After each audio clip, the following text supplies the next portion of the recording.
That's on also on Lafayette Theater. Um, had like the best. I mean, that's where I was really introduced to Mary Baraka, who was then back then Leroy Jones. That's where I saw a lot of incredible plays by African American playwrights. The Lafayette Theater, which is gone. It used to be on Adam Clayton Powell. And it was closed because. Uh, Because someone bought the building that's still sitting there empty 40 years, 50 years later. That's my opinion. Okay. And it's like what, 138th? So that was a really important place. So you went there to see Theater. theater. And how old were you when? Oh, geez, I was a young girl. I was 20. Yeah, Wow. 20s. Yeah, long time. That's wonderful. Yeah. So for the Wells Chicken and Waffle, I heard there's lots of musicians that went there, like Duke Yeah. they would go at midnight. Because it was open like till, I don't know, I think it never closed. I think it was a 24-hour place. And so did you really used to see musicians or artists coming Oh yeah, and go? absolutely. Wow. Was there like a favorite memory of the place? There was this waiter. Who was just so tolerant of all the crazy people that came in there. And I don't know his name, I don't remember his name, but I so remember his look and his patience.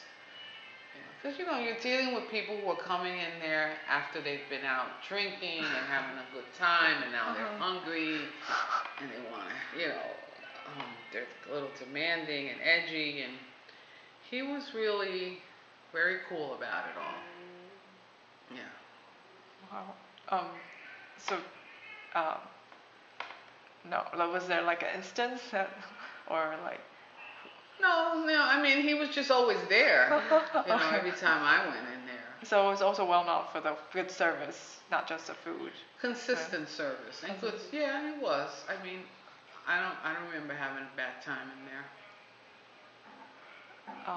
Who did you used to go with? Like just friends?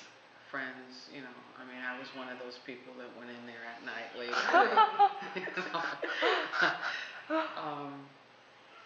Yeah. So what do you think like the meaning of those places are like after they're gone? Do you feel any difference? Why do you think they were important? Well, they were important because if you're really about community development and understanding and caring about community, it's always there's a difference when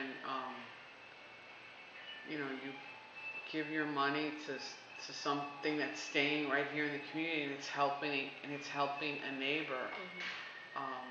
It's just a different sense of value about it.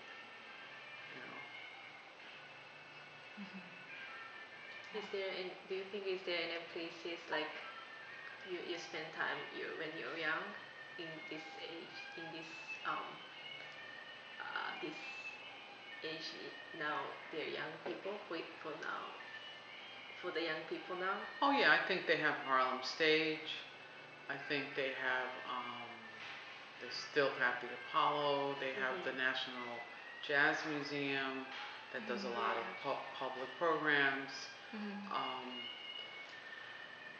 There's all sorts of arts festivals and young people in Harlem that are doing a lot of things having to do with art. The Laundromat Project, Arts in Flux, Shashama down the street. No, I think there's no shortage of venues. It's never enough, but I do think young people, if that's what they're into, they certainly have those options. Do you see them as actively involved as you were, or as your generation were when you were younger? I don't know, because we were pretty passionate about it, and we were pretty supportive of, oh, so and so's having an opening today. Oh, so and so's new dance that she's been driving us crazy about is finally premiering. So and so's book is out, or there's a reading, there's a poetry. I think we were much more blessed and fortunate, as as young people, to have attended a public school system that had art. So now you're dealing with a generation or two who hasn't had art in public school, so they don't have that same drive that we did. I think that's my personal opinion. We grew up that was part of life. Even if you were dirt poor, you still had art. I'm not convinced that's the case anymore. From the walking tour, you like? Hmm? From the walking tour that you felt that the kids were. Well, because detached? I'm just surprised that you can talk to kids today and they have no idea who Billie Holiday was. Even if, I find that really? astonishing. Wow. Or Miles Davis. We play a lot of music here, and I'm stunned by the questions. Oh, thank you. Oh, that's it. Thank you. Okay. Are there any last places that you would like to? Well, there have was or also, thought? I spent a lot of time in East Harlem. So there was a time on East 116th Street, which is like the main kind of thoroughfare, the main strip, like 125th is to West Yeah. Harlem. Yeah. And there was the San Juan, and That's and then a concert hall or? it was a restaurant. Oh, restaurant. Restaurant where a lot of artists would congregate, and there was the Association of Hispanic Arts. That was really, really an important institution, which also was on 116th Street, and it moved around a little, but it Where was. is it now? It's closed. Oh, what? Yes, Okay. it doesn't exist anymore. So I would say that was really key. And then, also remember back then when we used to do a lot of things like after hours, so there was a lot of after hours, what some people call speakeasies, and they were in East Harlem, and they were really important because, a lot of the bands would play. The space was small, but somehow the band got fitted in there, and you danced to live music, Latin music. I don't know if those exist because I don't hang out that late anymore, right? But that was a very important part of growing up in New York City, that you had access to something every night of the week, at any hour. I think the restaurant then was definitely more open to live performances. Yeah.